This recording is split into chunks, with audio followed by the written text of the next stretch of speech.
विषय आज विकास के नाते अगर मैं कहूंगा तो लोगों की खुशहाली भी इससे आती है, व्यवसाय बढ़ता है, लोगों को रहन सहन की सुलभ तरीका, आमदन अच्छी होती है। तो अभी नीति आयोग ने पिछले दिनों में एक 2023 के अंदर रिपोर्ट दी है जिसमें उन्होंने कहा कि हरियाणा एक ऐसा प्रदेश है जिसके 14 लाख परिवार गरीबी रेखा से ऊपर उठे। 14 लाख परिवार, क्योंकि नीति आयोग के स्तर पर ये जो गरीबी की रेखा है वो 1,20,000 है। उनके हिसाब से 14 लाख बाहर निकले। हमारी बीपीएल के लेवल में जो संख्या है वो लगभग 1 करोड़ आ गई है, क्योंकि 1 लाख से नीचे जैसे आज बताया जा रहा है, जो हमारे हैप्पी योजना को शुरू करने वाले ने आंकड़ा लगाया कि 84 लाख लोग ऐसे हैं जिनको हैप्पी योजना का लाभ मिलेगा।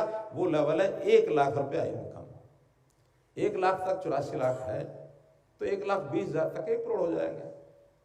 हमने उस आय को अपने प्रदेश के लोगों को और सुविधा देने के लिए उसका दायरा बढ़ा करके 1,80,000 रुपया कर दिया है। 1,80,000 परिवार और आ जाएंगे, लेकिन नीति आयोग के पैरामीटर के हिसाब से हमारे 14 लाख परिवार बाहर हुए हैं, अर्थात हमारा प्रदेश प्रगति कर रहा है। और उस प्रगति में ये जो विशेष अगले वर्ष है, खास करके अगर इसको मैं कहूं प्रधानमंत्री जी के दिए हुए फार्मूले के हिसाब से जो अमृत काल का यह वर्ष है 2047 तक चलने वाला है। इस अमृत काल के वर्ष में हमारा देश जहां विकसित होगा, हमारा प्रदेश भी विकसित प्रदेशों की श्रेणी में आएगा।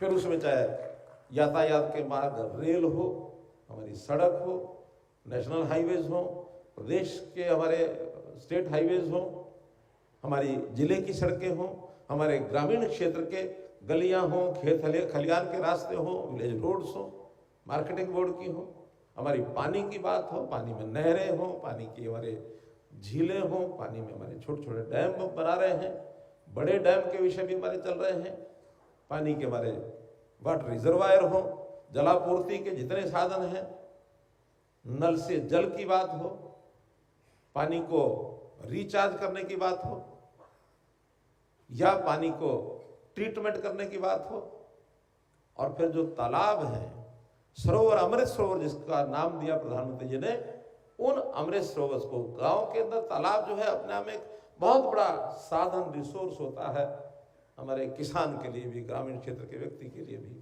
18,000 तालाब है हमारे। हमने इस तालाबों को ठीक करने के लिए, इनको जल को स्वच्छ करने के लिए, सूखे तालाबों में पानी भरने के लिए, उनकी रेनोवेशन के लिए, वहाँ उसको विकसित करेंगे तो गांव के लोग वहाँ घूमने के लिए भी आते हैं। पार्क भी होता है, पानी का जो किनारा होता है उस किनारे के ऊपर अगर वातावरण अच्छा हो तो लोग आते हैं, बैठते हैं, गांव का वातावरण शुद्ध हो। हमने तालाब अथॉरिटी अलग से बनाई, बड़ा काम हो रहा है। हमारे राव साहब बैठे हैं यहाँ। 18,000 तालाब में से लगभग 1700 तालाब वो इस लेवल पर आ गए हैं जिसको हम शुद्ध करना चाहते हैं अमृत सरोवर की श्रेणी में। आज भी सैकड़ों प्रोजेक्ट, यानी 50-60 प्रोजेक्ट तो अमृत सरोवर के ही होंगे जो आज हमने ये 600 प्रोजेक्ट जो शिलान्यास किया या उद्घाटन किया है। बिजली की व्यवस्था हो, खेल की व्यवस्था हो, शिक्षा की व्यवस्था हो, खेल स्टेडियम्स, इसके लिए हमारे खेल विभाग के सचिव विर्क साहब बैठे हैं। इनको मैंने कहा कि पूरे हरियाणा में कहां खेल की सुविधा कम है, सबसे पहले वहां बनानी चाहिए। सिर्फ 300 गांव ऐसे निकले 6200 या 6500 गांव में से जहां कोई ना कोई खेल की छोटी मोटी आवश्यकता है।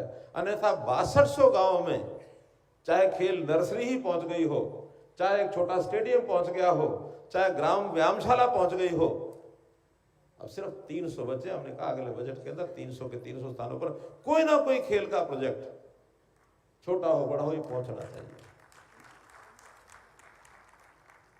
खिलाड़ी हमारे पूरे दुनिया में हरियाणा का गौरव ये प्राप्त किया है।